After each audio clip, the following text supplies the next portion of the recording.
Assalomu alaykum. Hurmatli obunachilar, mana bugun Yakkabog' tumani Tutak qishlog'idagi ziyoratgohga boryapmiz. Yo'lda hozir bulutlar bilan ajoyib bir tabiatni ham bir ko'rsatib o'tib ketaylik dedik. Cho'ponlar, manzara. Ayni hozirgi vaqtda mana yomg'irdan keyin havo juda zo'r tozalangan. Havoda changlar, har xil mikrob zarralar yo'q. Har bir olgan nafasingizda o'pkangiz to'lib maza qilib nafas olasiz. Ushbu jarayonda endi tasvirlab berish qiyin. Rohati o'zgacha bo'ladi. Davom etamiz, yo'lda boraversak, qolganini ko'rsatamiz. Sanga suhbati ham lekin juda kerak bo'ladi. Mana hozir ziyoratgohga keldik. Endi nasib etsa ichkari tarafni sizlarga videoroliklar orqali ta'riflab ko'rsatib beramiz. Marhamat.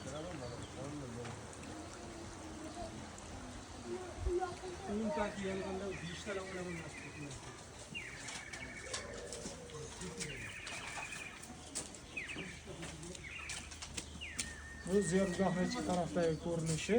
Hozir mana ziyorat qilishga kelgan oilalar bolalari o'ynab maza qilib yurishdi. Tabiatda.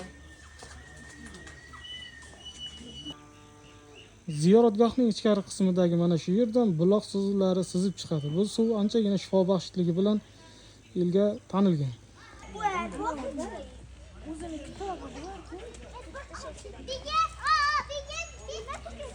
Mana bu yerda tuya tosh va egar tosh deb nomlanadigan toshlarimiz bor.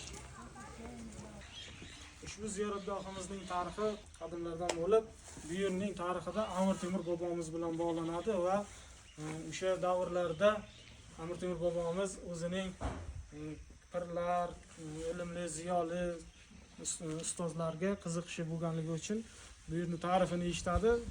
Shodi Shayx bobomizni ta'rifini eshitgandan keyin qishni chillasida 40 ta otlig'i bilan bu yerga qarab yo'l oladi. Kelish jarayonida juda qor qalin tushganligi tufayli yo'lda bo'rilar to'dasiga duch keladi va bo'rilar to'dasi ularni kuzatib shu yergacha olib kelishadi, lekin teginishmaydi. Bu Shodi Shayx bobomizning birinchi karomati. Bu yerga yetib kelganidan keyin qarasa 40 ta qoziq bog'langan, qoqilgan va ko'm-ko'k yo'ng'ishqadan 40 ta oxirga tashlab qo'yilgan bo'ladi. Amir Temur bobomiz kelib Shodi Shayx bobomizga biz bu yerga kelishimizni hech kimga aytmagandik-ku yoki birovning nasibasiga sherik bo'ldikmi desa, yo'q, bu aynan sizlar uchun qilingan, tayyorgarlik qilingan. Biz otlaringizni bog'langizlar shu yerga deydi va sovuqda yaxlab qolgan navkarlar otning ustidan muzlab zo'rg'a tushirishadi va ular tushgandan keyin otlarni bog'lab ichkariga taklif qiladi. Ichkariga kelgandan keyin kichkina hujrachaga o'sha 40 ta navkarni barchasini taklif qilib kirishini iltimos qilgan vaqtda biz bu yerga sig'maymiz-ku deb bir-biriga qarashadi va Amir Temur bobomiz o'zi kiraversin, bizlar tashqarida kutib turamiz navkarlar desa, yo'q deb mayli hammalaringiz kiringlar, sig'asizlar deb taklif qilgan vaqtda o'sha 40 ta navkar va Amir Temur bobomiz barchasi ichkariga kichik hujraning ichiga sig'ib ketishadi.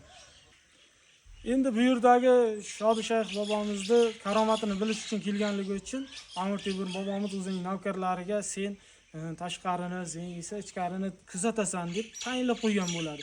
Va Shodi Shayx bobomiz qishni chillasida bu yerga mehmonlarga o'z karomatini ko'rsatish uchun, uni karomatini ko'rgani kelganligini bilganligi uchun nima qiladi? Shogirdlariga bor bog'dan deydi, tut terib kel deydi.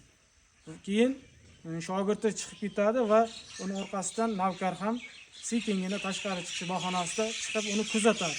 Tashqariga chiqqan shogird tut daraxtining yoniga kelib hassasi bilan tutning shoxlariga urgan vaqtda muzlab turgan tut daraxtidan katta-katta marmar tutlar to'kila boshlaydi va uni tovoqchalarga terib ichkariga olib keladi.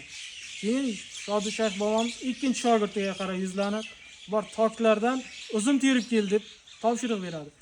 Uni ham shogirdi chiqib bajarish uchun chiqib ketgan vaqtda keyingi navkar yana kuzatish uchun chiqadi.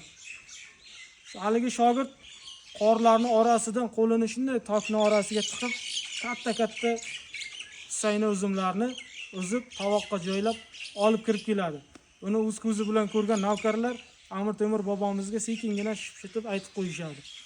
Bu hodisalarni guvohi bo'lib, hayron qolib, karomatiga qoyil qolgan bobomiz o'zining eng zo'r chopag'on otlaridan bo'lgan otini Shodishayx bobomizga hadya etadi.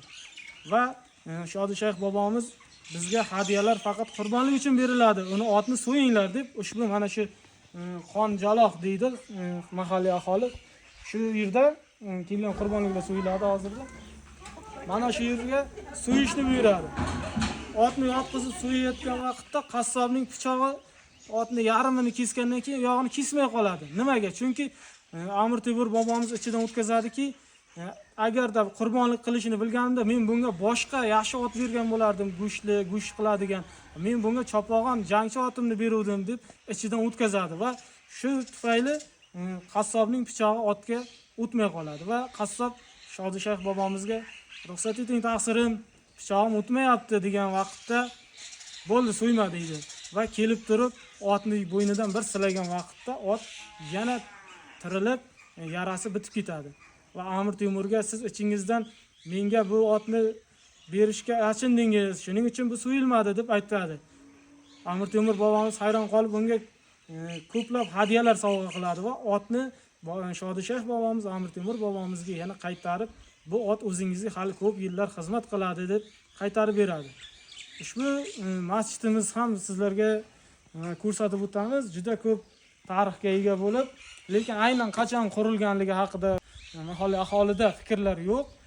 Buning qachon ta'mirlanganlari to'g'risida o'zini ta'mir qilgan ustalar shiftida, devorida, yog'och qismlarida yozuvlar qoldirib, ismini, yillarini qoldirib ketishgan ekan. Bularni hozir sizlarga ko'rsatamiz. Marhamat. Shu polvon toshimiz ham aynan tarixi qachon bu yerga olib kelinganligi haqida ma'lumotlar yo'q. Lekin hozir buni bir sizlarga ko'tarib ko'rsatib beramiz. Agar ko'tarish qo'limizdan kelsa.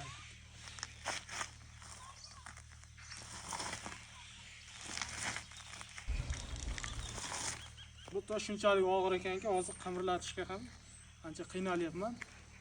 Qani ko'ramiz. Agarda bilagida kuchi bor insonlar bo'lsa, qonunlarimiz taklif qilamiz, ziyoratgohga kelib ko'tarib ko'ringizlar, kuchlaringizni sinab ko'rasizlar. Xo'sh, mana bugun Shodishayx bobomizning ziyoratgohiga keldik. Bu yerni o'sha nomi qanaqa nom deb so'ragan Amir Temur bobomiz. Bizlar hali bu yerni yangi o'zlashtirdik. Hali nom topganimiz yo'q deganidan keyin bizlarni tut va tok bilan mehmon qildingiz. Bu qishloqning nomi Tut Tok, ya'ni tutak bo'lib ketgan hozirgi shevada Tut Tok qishlog'i bo'lgan va Tutak ota qishlog'i hozirgi kunda anchagina bir mashhur bo'lgan-u, lekin yo'li ancha qiyinroq chiqib kelish, to'g'ri.